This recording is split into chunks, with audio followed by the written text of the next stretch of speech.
बिहार विधानसभा चुनाव जैसे जैसे नज़दीक आ रही है वैसे वैसे सियासी पारा ऊपर चढ़ते जा रहा है। सभी पार्टी के लोग अपने क्षेत्र में जा कर के अपनी पार्टी की दावेदारी को लेकर के प्रचार प्रसार चुनाव प्रसार में लगे हुए हैं। नमस्कार, मेरा नाम चंदन भारती है। अभी हमारी मौजूदगी सुपौल के पिपरा विधानसभा क्षेत्र अंतर्गत किशनपुर ब्लॉक में है और जैसे वैसे शख्सियत से हम बात कराएंगे जो आरजेडी के पुराने नेता है और अपना उम्मीदवारी इस पिपरा विधानसभा क्षेत्र में दावेदारी में है और रेस में भी है।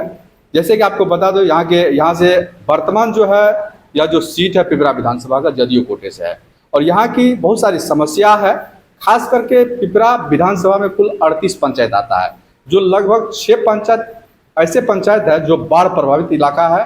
कोसी जो है आती है इसमें और उसको डुबो देती है। सरकार भले वादे कर ले लेकिन इस समस्या को अभी तक सरकार निराकरण नहीं कर पाई है। इन सबों के बीच हमारे बीच है बलराम प्रसाद आज़ाद जी, जो 2001 में भी यहाँ पे मुखिया रह चुके हैं अंदौली पंचायत से और यहाँ अभी वर्तमान में भी ये मुखिया प्रतिनिधि है।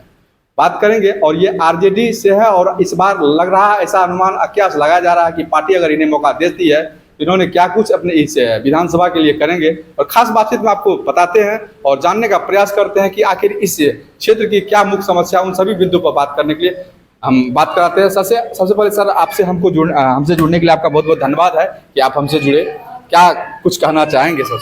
सबसे पहले आप मीडिया बंधु को ग्राम पंचायत अंदौली और पिपरा विधानसभा से बहुत बहुत धन्यवाद, बहुत बहुत शुक्रिया। सर, इस बार आपकी दावेदारी आरजेडी से मानी जा रही है और आप सुनने में आया कि आप इस बार जो है आरजेडी के टिकट पर चुनाव लड़ने वाले हैं या दावा पेश कर रहे हैं, क्या कुछ लग रहा है पार्टी की तरफ से? देखिए, पार्टी हमें विश्वास हम पर करेगी, हमें पूर्ण विश्वास है क्योंकि मैं ईमानदार, कर्मठ और क्रांतिकारी पार्टी का सिपाही बन के रहा है और लालू जी की झंडा को मैं अभी तक लगभग 30-35 वर्षों से बुलंद करके रख और उसके नेतृत्व, उसको आदर्श मानकर मैं पार्टी का एक सिपाही बन के हूँ और एक सिपाही ईमानदार का फर्ज होता है जो पार्टी में अपना टिकट के लिए दावेदारी पेश करना चाहिए। जैसा कि हम लोग को पता है कि यहाँ से जो पूर्व में के विधायक यदुवंश प्रसाद यादव जी आरजेडी के भी महागदावर नेता है और पार्टी में भी अपना वर्चस्व मानते हैं। क्या लग रहा है, क्या उसको टिकट नहीं देकर के यहाँ पे और को टिकट? देखिए, सबसे बड़ी बात है हमारे राजनीतिक गुरु भी हैं, हम सबका आदरणीय श्री यदुवंश कुमार यादव जी आदरणीय राजनीतिक गुरु हैं। लेकिन गुरु राजनीति एक अलग चीज़ है, लेकिन उम्र के पड़ाव से वो 75 प्लस हो चुका है, वो हम लोगों का गार्जियन है, बुजुर्ग अभिभावक हैं, पार्टी को मार्गदर्शन देने का काम करे। मैं सलाह तो नहीं दे रहा हूँ, मैं अपनी इच्छा जाहिर कर रहा हूँ और किसी युवा को पिपरा 42 से अगर उम्मीदवार मिलता है उसको जिताने का काम करेंगे हमारे आदरणीय श्री यदुवंश बाबू, तो निश्चित उसको ताजों का ताज मिलेगा पिपरा विधानसभा से।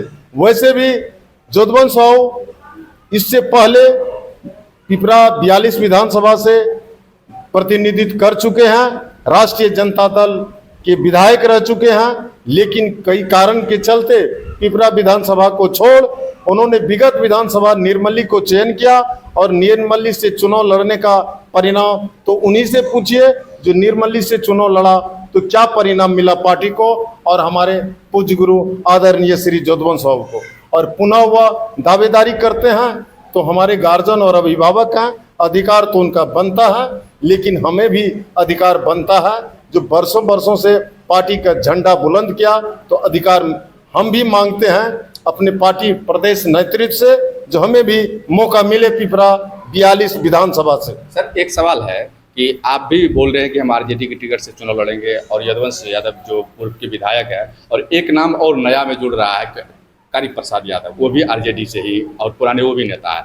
ऐसे में आप लोग 3-3 है और कुछ और नाम भी आने वाला सीजन में आने वाला हो सकता है, तो इस पर क्या कहेंगे? देखिए, ये पार्टी जो है राष्ट्रीय जनता दल, यह बहुत बड़ा विशाल काया पार्टी है। यह नदी जैसे कि छोटी छोटी नदी को समुंदर अपने आंगन में ले लेता है, उसी तरह से यह राजद परिवार जो है ये समुंदर है। किसी का आना ये पार्टी और हम कार्यकर्ता का उनका स्वागत करना ये परम कर्तव्य है। मान सम्मान देना ये हम लोगों को सिखाया है आदर्श, जिनको मानते हैं आदरणीय लालू यादव को। आबे पार्टी में स्वागत है, लेकिन टिकट फाइनल करने का प्रदेश नेतृत्व और केंद्रीय नेतृत्व के जिम्मे है। वो जो फैसला करेगा उस फैसला हम सिपाही के नाते मानने को तैयार है। ठीक है सर, यानी कि जो 5 साल जो कार्यकाल बीतने वाला है, इस परेशानी को क्या वर्तमान की जो विधायक है, यहाँ वर्तमान की सरकार है, क्या कुछ हुआ उस पर? देखिए, मैं सरकार की तो बात नहीं करूंगा। सरकार के विकास की योजना को तो आप बिहार के भली भांति आवाम जानता है। मीडिया के नाम से इलेक्ट्रॉनिक प्रिंट मीडिया सरकार क्या निर्णय लेता है और क्या करता है, ये सबको पता है बिहार के तमाम आवाम को। मैं खास करके पिपरा विधानसभा का अगर हमसे पूछते हैं तो यहाँ का विधायक कौन है ये भी कोई नहीं जानता है, जो पिपरा विधानसभा का वर्तमान विधायक कौन है। और विकास की बात तो दूर रहा, जब विधायक का नाम तक नहीं यहाँ पिपरा विधानसभा 38 पंचायत के आवाम जानता है, तो फिर विकास का हम क्यों बात करें? ये तो दुभर होगा विकास की बात। यहाँ पे देखा जाए तो यहाँ पे सबसे मूल जो है, अगर जाति की संख्या किया जाए तो यहाँ खास करके मंडल की आबादी ज़्यादा है, और मंडल ऐसा वोट फैक्टर है जो कहीं न कहीं परिणाम को प्रभावित कर सकता है। इस पर क्या कीजिए? देखिए, किसी भी पॉलिटिक्स और पार्टी को किसी जाति और धर्म से नहीं जोड़ना चाहिए। मेरा जो अपना एक सिद्धांत और एक विचार है। मंडल जाति बाहुल है, आखिर मंडल जाति में पिछड़ा कितना है इसका तो मूल्यांकन होना चाहिए। मात्र हम वोट दे के नेता बनावे और उस मतदाता का न दुख सुने न दुख में भागीदारी हो, तो फिर इस नेता का क्या जरूरी है, इस विधायक का क्या जरूरी है? हमारे पार्टी में जात नहीं जमात की बात होती है और ABCD जेड की बात होती है। हर व्यक्ति और मजहब और धर्म का मान और सम्मान और उसके इज्जत सुरक्षा की बात होती है, और साथ साथ विकास की बात होती है। SIR में जो है, SIR में जो हुआ 65 लाख वोटर को काटा जा रहा है। विपक्ष इस पर जो लगातार हमलावर है सरकार के, इस पर क्या कुछ? देखिए, SIR जो है पूरे विपक्ष का मुद्दा नहीं है, पूरे भारत के 140 करोड़ का मुद्दा है ये SIR का मुद्दा। सरकार डबल इंजन का बहुत बड़ा मनमानी करता है। हम दलित, शोषित, वंचित, पिछड़ा, अति पिछड़ा का और अल्पसंख्यक का बात सुनने वाला आज के डेट में या संविधान में सुनने वाला कोई नहीं है। हमारी सरकार जो है डबल इंजन का, ये कहने का है डबल इंजन, कहना कुछ और करना कुछ। जैसे हाथी की दांत, दिखाने को कुछ और चबाने को कुछ, इसी तरह से डबल इंजन की सरकार काम कर रही है इस भारत विशाल देश के अंदर। बिहार में अभी जो लगातार जो है जोर शोर से एक आवाज़ आ रहा है प्रशांत किशोर, क्या कुछ प्रशांत किशोर बिहार में और वो बोल रहे हैं कि 243 विधानसभा सीट पे अपना उम्मीदवार खड़ा करेंगे, क्या कुछ प्रभाव कर पाएगा बिहार? देखिए, प्रशांत किशोर अपना नाम पूरा बतावे जनता को, और वो मेरी व्यक्तिगत राय है जो प्रशांत किशोर पांडे जी हैं और पांडे जी को छुपाते हैं, वो स्पष्ट करना चाहिए जो मेरा नाम प्रशांत किशोर पांडे है। मात्र शॉर्ट नाम कह देने से नहीं होगा। बिहार के अवाम को पता चलना चाहिए जो प्रशांत किशोर किस मजहब, किस धर्म और जाति से आते हैं। और रही बात प्रशांत किशोर को बिहार में आना, तो ऐसा लंच और प्रयोग बिहार की जनता ने देखा है, और बिहार की जनता ऐसा है जो उड़ती चिड़िया को समय के अनुकूल हल्दी लगाने का भी काम करता है। इस बार चुनाव परिणाम क्या होने वाला है? क्या महागठबंधन को कितना सीट उम्मीद लग रहा है पूरा बिहार में? महागठबंधन को ये तो पूरे 38 जिला की बात है, 243 विधानसभा की बात है।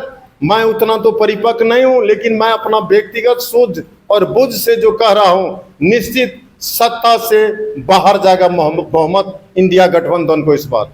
चूंकि किसान, मजदूर और जो शिक्षाकर्मी हैं या विभिन्न जो व्यक्ति हैं वो काफी परेशान है। चाहे वो महंगाई का मुद्दा हो, चाहे शिक्षा की बात हो, चाहे सिंचाई की बात हो, चाहे स्वास्थ्य की बात हो, हर सेक्टर में लूट मची हुई है। जैसे कुछ दिन पहले एक रिपोर्ट आया भारत सरकार का केक का, जिसमें उसका रिपोर्ट प्रस्तुत किया गया भारत सरकार के सामने, तो 10 विभाग में डबल इंजन की सरकार लगभग 10,000 करोड़ का घपला दिखाया गया है। ये बिहार के लिए, पूरे देश के लिए बहुत बड़ी विडंबना है। बिहार में लगातार आपराधिक घटना बढ़ते जा रही है, क्या लग रहा है? मतलब कह रहा है इस समय में जो सरकार वर्तमान के नीतीश कुमार बोल रहे थे कि हमने जो है बिहार में जो है अपराध मुक्त कर दिया है, लेकिन अभी जो है लगातार इस जिला की अगर बात किया जाए तो बराबर जो है लगभग सप्ताह में 2 से 4 घटना हो जाती है, तो इस पर क्या कहें? हमारे बिहार प्रदेश के आदरणीय माननीय मुख्यमंत्री श्री नीतीश कुमार जी को मैं धन्यवाद देता हूं, जो जब से 20 बरस से मुख्यमंत्री बने हैं तब से गृह मंत्रालय उसके अंडर में है और लॉ इन ऑर्डर का क्या व्यवस्था है, क्या हाल है बिहार के अंदर में, ये जग जाहिर है, किसी से छिपी हुई नहीं है। लॉ इन ऑर्डर ऐसा है व्यवस्था बिहार में, जो कौन कब घर से निकलेगा और घर वापिस आएगा कि नहीं आएगा, ये कहीं ना कहीं परिवार के सदस्य को अविश्वास में रहता है। पिछले दिनों हम लोगों ने देखा कि ये जदिया में आप ही के बगल का जो है त्रिवेणी का जदिया में एक फाइनेंस कर्मी को जो है रात के अंधेरे में जो गोली मार कर हत्या कर दिया। फिर है अपराधी बेलगाम है बिहार में, अपराध का काम है अपराधी का काम है अपराध करना, सरकार का काम है। अगर सरकार अभी चाह ले और प्रशासन महकमे को टाइट कर दे तो हम समझते हैं बिहार में चिड़िया भी नहीं टपेगा। इस बार का मुद्दा क्या रहेगा बिहार में? इस बार का मुद्दा होगा महंगाई, सिंचाई, दवाई, कमाई, फैक्ट्री और मां बहन का जो सुरक्षा नहीं है, मां बहन हमारे, उसका सुरक्षा की मुद्दा होगा। तो दवाई, कमाई, सिंचाई और पलायन, ये सब मुद्दा आरजेडी की तरफ से और आरजेडी के पार्टी की तरफ से किया जा रहा है। इस बार का जो मुद्दा रहने वाला है यही मुद्दा रहने वाला है। आने वाला समय में क्या जनता इनको किसकी सरकार बनाएगी ये तो वक्त ही बताएगा। अभी हमारे साथ मौजूद थे यहाँ के किशनपुर प्रखंड के अंदौली पंचायत के वर्तमान मुखिया प्रतिनिधि बलराम प्रसाद आज़ाद, जो काफ़ी अनुभवी नेता है और राजनीतिक में इसका पकड़ 1990 से ही है। और जहाँ तक हमें जानकारी है ये भागलपुर के कुछ कॉलेज से ये राजनीतिक में पदार्पण किए थे। बात करके बहुत अच्छा लगा। क्या कुछ होने वाला है, अभी के लिए इतना ही। मिलते हैं कुछ और खबरों के साथ, जल्द वापस आते हैं। धन्यवाद।